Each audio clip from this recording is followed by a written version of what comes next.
can already tell there's tone in my voice. It's because, I don't know, Mazz. I'll just tell you. Go. Straight up. No. Nope. Nope. Nope. Nope. Nope. Nope. Yes. Nope. Nope. Yes. Yes. No. No. Yes. Yes. Nope. Yes.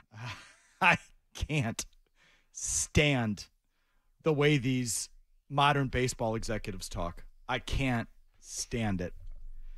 And I know most of what I'm going to rail about is a baseball problem because he's hardly the only Ivy League nerd, at least he called himself that, that's out there. So I understand this goes on across baseball. So it's a Red Sox problem and a baseball problem. But I cannot stand the way these guys talk. Was that a ball player that was talking today? No. Yes. I mean, he liked to remind us he was a ball player.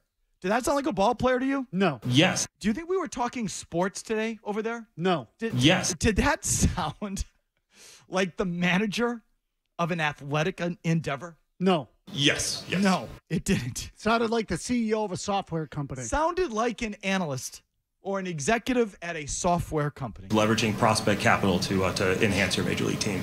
Leveraging prospect capital.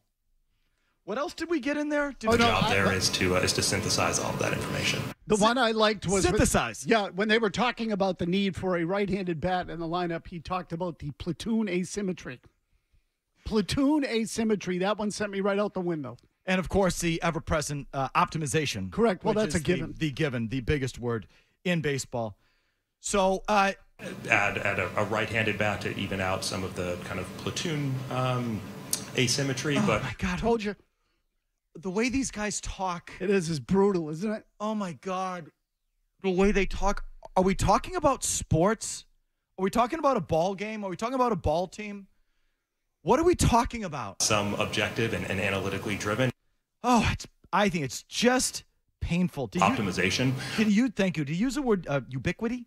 Ubiquity. Yeah, I had to look it up. Ubiquity. Well, yeah. It's ubiquitous is what I thought it was. Yeah, ubiquity. He used ubiquity, which apparently means like, something that is in great supply or quantity, like the ubiquity of cell phones. They don't sound like human beings. This is create an overarching philosophy behind that goal. It's not a human being that we're talking to today. It's not someone involved in a sports endeavor that we're talking to today, even though he played, and they made sure to point it out. He sure doesn't sound like it. He doesn't sound like it. It doesn't feel like it. And so, but who does throughout the league now, or like anyone that has any type of like upper management job in America, they're going to use these stupid buzzwords like synergy and bandwidth and everything he was saying today. And I think that's synthesizing analytical information. Synthesizing. Do you have Jump by Van Halen back there that we can just accompany that? We talks about synthesizing, or it's a good, Styx song or the Cars. Something. Yeah. Rush. Subdivisions. You're looking for synthesize. In football, when they hire a new GM, the guy gives podium talk. I know this, but I still see and hear someone who's played the sport and I still hear a football guy. This makes me long for Joe Judge. When we're gonna punch in the nose. When there's a hockey GM up there, he's got a Canadian accent. He talks about the boys in the room, and I know I'm listening to a hockey person. When I listen to one of these baseball guys, I don't know what I'm listening to. I'm not listening to something involving sports. So, yes, Murray, you're right. It's the whole league. It's the whole sport. I hate it. But I'm telling you, I said the same thing day one of Chaim Bloom. I'll say the same thing day one of this guy. I don't know if there's a guy in there. It's another clone. And sorry, nope. You don't got the guy. Add a right-handed bat to even out some of the kind of platoon asymmetry, but not the guy. Well, Mike, not the guy. Yes. Maybe you need a paradigm shift in how you feel about these type of upper management people throughout Major League Baseball. I'll give him this. At least he's self-aware. That he called himself a nerd and called himself out on it. Like, at least there's some self-awareness there. I think that's a good sign. So as soon as I heard him speak, and I have no recollection of him as a player. I didn't cover him I have none. But as soon as I heard him speak, I had to sort of squint to make sure it wasn't Alex Spear. I thought it was Alex, like his the tone of his voice, the inflection of his voice. I swear, I thought it was Alex Spear of the Boston Globe, so did you whom I love. But it was that I really thought, holy crap, it's the same kind of nerd speak, nerd words. Did you touch base with anyone that did cover him and and ask if he was different, like how he carried himself? Because I feel like this happens to anyone that ends up in any upper management job. They're like, well, now I'm a boss and I have to act differently. Like when he was a player, there's no way in hell he talked like this. So what I've been told is that he knows how to talk to players. That's what I've been told. So now, will it go that way? I don't know. At the end of the day, I'll be honest with you. I don't care if he's a nerd or not. I care about one thing and one thing only. Can he do the job? I predict he won't. Okay, can he do the job? Yes. So I don't know if and this is the part that bothers me. It's another guy with no experience, and we sit here and go, what do we got here? Like, what do we got? He's just spitting out catchphrases from the clone-based CBO textbook. Of course. Yes. So but there are a lot of guys I can look at in the game who spit out clone phrases and nerd words. He's fresh out of the box. The right thought partner will avail itself. I'm sorry, the correct what? I'm sorry, Jimmy. The right thought partner will avail itself. Oh, that's bad. But that's the part of it that bothers me. Fresh out of the box. Fresh out of the box. I don't know. I have no idea. I've just been through this too many times and to get excited about the next nerd. We're going to keep our search for players hyper-local is what we're going to do, and then take a deep dive to find the job there is to synthesize all of that information. Synthesize it. I think it sticks. I think the opening riff of Jump. The right thought partner will avail itself. Let's give some other examples. You know, the goal here, the goal anywhere is not to build the most competitive minor league team. It's to build major league value and major league contributors. Okay, well, I'll buy that. There you go. That's the right. It's okay. I'll take that. Let's see. How about so he was asked about putting players in the best position because at the end of his opening statement, he said something along the lines of matching and helping with matchups and something along those lines. And so there was a follow up on again. The question answered about putting players in the best position, Jimmy. I was struck by one of the phrases you used in your intro about deploying players in favorable matchups. I'm just curious if you could describe how you foresee the relationship with the coaching staff, with the manager, with Alex, does that mean you would have some influence in, deploying personnel, or how do you see that partnership? Yeah, so that kind of the idea of deploying our players in a way that maximizes positive outcomes. Just stop. Does deploying our players in ways that, what did he say?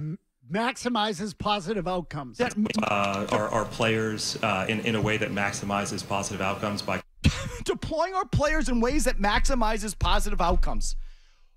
Who involved with sports talks like that? These guys. Who talks like that? We want to put our players in the best position to succeed. We want our guys to be put in the right spot so they can make plays. We're going to deploy our players in ways that maximizes the what? Kind of the idea of deploying our players in a way that maximizes positive outcomes by creating the most favorable matchups that we can is a term that I would call optimization, and I think that's. Keep going, though. Keep going. Synthesizing analytical information. It's synthesizing the real-time feedback that we would be getting from our players and our coaches who are interacting with each other every single day to ensure that we're doing that and making sure that we're not leaving wins on the table. As it relates to... Okay, so you can just stop there. I mean, just that. That. It's fun, isn't it? Nope. So I hate what the sport has become. I hate all this. But I'm telling you, inside of that, wrapped inside, at the kernel of that is a kid that isn't ready because he's just spitting it out from the manual. He's not speaking like a human being. And that's just, corporate catchphrase, modern baseball executive catchphrase gobbledygook. And it's not even gobbledygook. They fully believe it. It's just how they talk. It's leveraging prospect capital to enhance your major league team. But he said something at the end of that answer that I found interesting, Jimmy. Go ahead. Just pick it up where you stopped. To Alex, unequivocally, he'll be the manager in the 2024 season, and he's someone for whom I have great admiration and appreciation and a long-standing relationship with. We were teammates, back longer than I'd like to remember, but I'm excited to build that relationship. And to answer your question as in the most straightforward way that I can, does it mean that we'll be influencing decision making? Like, yes, and so should they, right? This should be in a partnership in which we're kind of influencing each other. So I love the honesty of that answer. It's like the nerds have so taken over the game that they don't even bother denying it anymore. Yes. It's like, to answer your question, yeah, we will be. Yes. We will be influencing. And he says, well, the other way too. It's all going to be collaborative. But, there was a time that the nerds were sensitive to the fact that they were taking over the humans. And, they would deny it. And they said, he's a manager and we're upstairs and we can assist with them, but we don't make those decisions. Now, the nerd, the clone, our computer overlords have completely dropped any pretense of a collaboration. Said, no, yeah, well, if you're asking, are we going to influence them? Yeah. Mm-hmm. But, but Alex, he's someone for whom I have the greatest admiration. He's someone for whom I have the greatest admiration. No, like he's Churchill. It's like when John Kerry was running for president. What did he say about NASCAR? He said, this great line about NASCAR made him sound like the biggest freaking, oh, God. Oh, I just had it, and now I lost it. But it was something like that. Who among us does not love NASCAR? Yes, whom among us? Whom am I? So he's trying to relate. He's trying to relate with the NASCAR bros. And he says, who amongst us doesn't like NASCAR? What he say? You called that right up, yeah. right? Yeah, it's a famous line. Who amongst us doesn't like NASCAR? It's like, oh, geez, would you just don't even bother. Alex is someone for whom I have the greatest admiration. Does that sound like a ball player to you? I don't care that he did play or that he wants to tell us that he played. He's not a ball player. He's another clone. And just listening to it, I get angry, as you can tell. So that's what bugs me. This is not intended to sound snarky in any way, but a winning team, kind of scores more run than the opposition. Okay, I don't mind that one. He didn't give me a word I didn't understand. Let's synthesize. I do have some experience in building a pitching infrastructure. What does synthesize even mean? The job there is to synthesize all of that information. I know what synchronize means. Let's synthesize, everyone. Yeah. So anyway. And I think that's synthesizing analytical information. Synthesizing. Okay. You got another one of these guys. You got another Bloom. You did. It ain't going to work. That's my thought. Yes. You don't got the guy. Here's what strikes Mazz right after these words. Yes.